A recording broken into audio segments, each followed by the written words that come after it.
नमस्कार मित्रांनो, विण दोघातली तुटेना 30 ऑक्टोबर भागामध्ये सोनाली समरला म्हणते, ऐकलत का मी काय म्हणाले ते? समर म्हणतो, पडलं माझ्या कानावर. ती म्हणते, पटलं का? तो म्हणतो, पटण्यासारखं काय? मी काय हाताला मेहंदी लावून मीटिंगला जाऊ? मूर्खपणा हा. मेहंदी वगैरे काय? सोनाली म्हणते, शुभ कार्य आहे आणि ह्यामध्ये रीतिरिवाज पाळावेच लागतात. समर म्हणतो, मी नाही लावणार मेहंदी, आणि मेहंदी लावण्यासाठी आदिराने पण मला त्यामध्ये भावनात्मक गुंतू नये. सोनाली म्हणते, तिच्यासाठी पण नाही काढणार? तो म्हणतो, तिच्यासाठी नाही, कुणासाठी नाही, आणि तुम्ही पण मेहंदी काढू नका, मी तुम्हाला सांगतो. सोनाली म्हणते, मला नाही असं तुमच्यासारखं वागता येणार. समर विचारतो, असं म्हणजे? ती म्हणते, माणूस घाणं. आता समर शॉक होतो आणि म्हणतो, मी माणूस घाणा?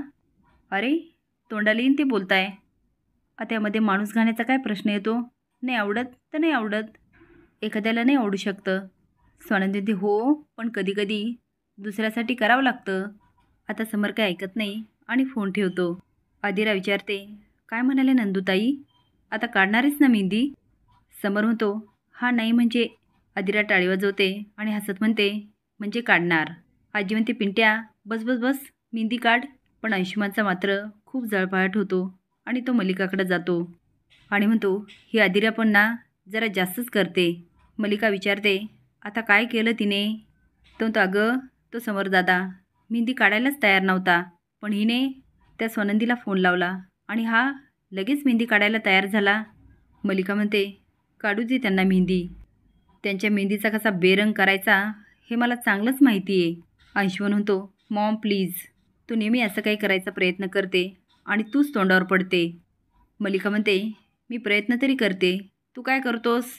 आणि प्रयत्न करण्याशिवाय आपल्या हातामध्ये आहे का दुसरं काही? अंशुमन म्हणतो, ते पण बरोबर आहे.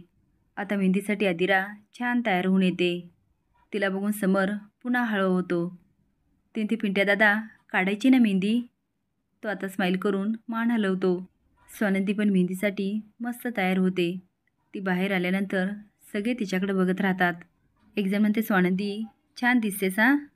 आता सगळ्याच बायका पुढे येतात आणि डान्स करायला लागतात. सोनंदीबरोबर रोहनची मेहंदी असते, पण इकडे मात्र मल्लिका मेहंदीला बघत असते. आता एकीला खुणवते आणि मेहंदी आत घेऊन येते. त्यामध्ये नेहमीप्रमाणे एक पावडर मिसळते, पण बाहेर गेल्यानंतर उलटंच होतं. जेव्हा मल्लिका मेहंदी काढायला बसते, ती मेहंदी नेमकी मल्लिकाला येते. आता समर मेहंदी काढत असतो. मल्लिकाला खूप मजा वाटते. ते आता स्माईल करते आणि अंशुमनला खुणवते. आता मेहंदीने मल्लिकाची हालत काय वाईट होणार हे पुढील भागात बघूया. धन्यवाद.